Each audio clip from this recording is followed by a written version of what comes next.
ఎంత గట్టి బెల్లమైనా ఎన్ని కిలోలున్నా మనం నిమిషాల్లో దాన్ని పొడి పొడిగా చేసుకోవడం ఎంత ఈజీగానో ఇప్పుడైతే వీడియోలో ఎలా ఉందో తెలుసుకుందాము. వీడియోని స్కిప్ చేయకుండా లాస్ట్ వరకు చూడండి. ఎలా ఉందో కామెంట్ బాక్స్లో కామెంట్ చేయండి, లైక్ చేయండి, షేర్ చేయండి. కొత్త వాళ్ళైతే సబ్స్క్రైబ్ చేసుకోండి. మరి ఇక లేట్ చేయకుండా ఆ ఈజీ ప్రాసెస్ ఏంటో చూద్దామా. వెల్కమ్ టు నాజోతి వ్లాగ్స్ అండి. అందరు ఎట్లున్నారు, మంచిగా ఉన్నారా?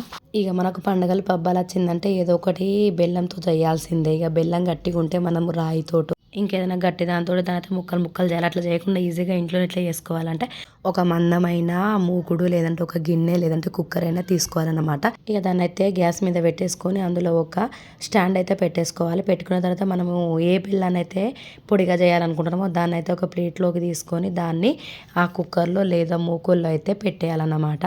ఇక తర్వాత మూత పెట్టేసుకోవాలి. ఇక్కడ మనం గుర్తుంచుకోవాల్సిన విషయం ఏంటంటే మనం తీసుకోవాల్సిన గిన్నె మందంది తీసుకోవాలి. తర్వాత ఆ స్టవ్ అయితే సిమ్ములో పెట్టేయాలన్నమాట. హై ఫ్లేమ్లో అస్సలే పెట్టకూడదు. గ్యాస్ను సిమ్ములో పెట్టుకున్న తర్వాత మనం తీసుకున్న మూకుడు లేదు, పెద్ద గిన్నె లేదు, కుక్కర్ మూత అయితే పెట్టేయాలన్నమాట. పెట్టేసి ఒక 10 నిమిషాలు లో ఫ్లేమ్లో ఉడకబెట్టాలి. ఇక ఈ 10 నిమిషాల్లో లోపల ఉన్న బెల్లం అయితే ఉడికి మెత్తగవడం అయితే స్టార్ట్ అవుతుంది. ఒక 10 నిమిషాల తర్వాత చూడండి మూత తీసినది ఒక కత్తితో చెక్ చేసుకోవాలన్నమాట. కత్తితో పొడిస్తే ఇలా మెత్తగా అయినప్పుడు స్టవ్ ఆఫ్ వేసుకోవాలన్నమాట. చూడండి ఇప్పుడు బెల్లము కొంచెం చల్లారే వరకు ఆగండి, లేదు వేడి వేడిది చేస్తే చేతులు కాలుతాయి అనమాట. అందుకని స్టవ్ ఆఫ్ వేసుకున్నాక ఒక 10 నిమిషాల వరకు మూత పెట్టి ఆ బెల్లాన్ని అలానే ఉంచాలి. తర్వాత బయటికి తీసుకొని కత్తితో మనం ముక్కలు ముక్కలుగా కట్ చేసుకుంటే కేక్ ఎట్లా కట్ అవుతుందో అలా కట్ అవుతుంది అన్నమాట. మీరు ట్రై చేయండి. నేనైతే నిజమా కాదా అని నేను కూడా అనుకున్నా, కానీ చాలా బాగా తొందరగా మెత్తగా అయిపోయిందండి. పొడి పొడిగా ఎలా అయ్యిందంటే అసలు చాలా చాలా ఈజీ ప్రాసెస్ అన్నమాట ఇది. మీరు కూడా ట్రై చేయండి.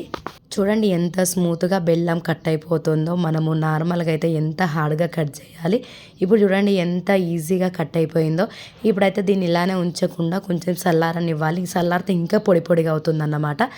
అప్పుడు దీన్ని వేరే డబ్బాలోకి తీసుకొని పెట్టుకోవాలి. చూడండి ఎంత బాగైందో. నాకైతే మస్తు ఈజీ ప్రాసెస్ అనిపించింది. ఇక మనం దేని చేసుకోవాలన్నా కానీ ఈ పొడి దాంతో చల్లుకుంటే పని అయిపోతుంది. ఆ గడ్డలు గడ్డలు లేకుండా రాయితో కొట్టకుండా. చూడండి ఎంత ఈజీగా ప్రాసెస్ అయిపోయిందో. మీరు కూడా ట్రై చేయండి. ఎలా ఉందో అయితే కామెంట్ చేయండి. కొత్త వాళ్ళైతే సబ్ చేసుకోండి, పాత వాళ్ళైతే కామెంట్ చేయండి, షేర్ చేయండి, లైక్ చేయండి. ఇక ఇప్పుడు దీన్ని ఒక వేరే డబ్బాలోకి తీసుకొని హ్యాపీగా ఫ్రిడ్జ్లో పెట్టేసుకుంటే 3-4 నెలల దాకా ఖరాబ్ అవ్వకుండా ఉంటుంది. వీడియో ఎలా ఉందో అయితే మీరు కామెంట్ చేయండి. మీరు కూడా ట్రై చేయండి.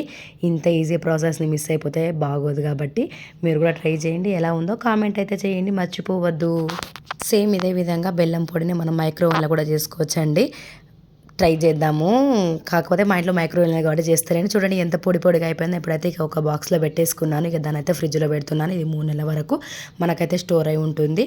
మీరు కూడా ట్రై చేయండి. మళ్ళీ నెక్స్ట్ వీడియోలో కలుద్దాం. వీడియో ఎలా ఉందో కామెంట్ చేయండి. మరిన్ని వీడియోల కోసం నా ఛానల్ సబ్ చేసుకోండి, లైక్ చేయండి, కామెంట్ చేయండి, షేర్ చేయండి. Thank you. నెక్స్ట్ వీడియోలో కలుద్దాం. Bye bye.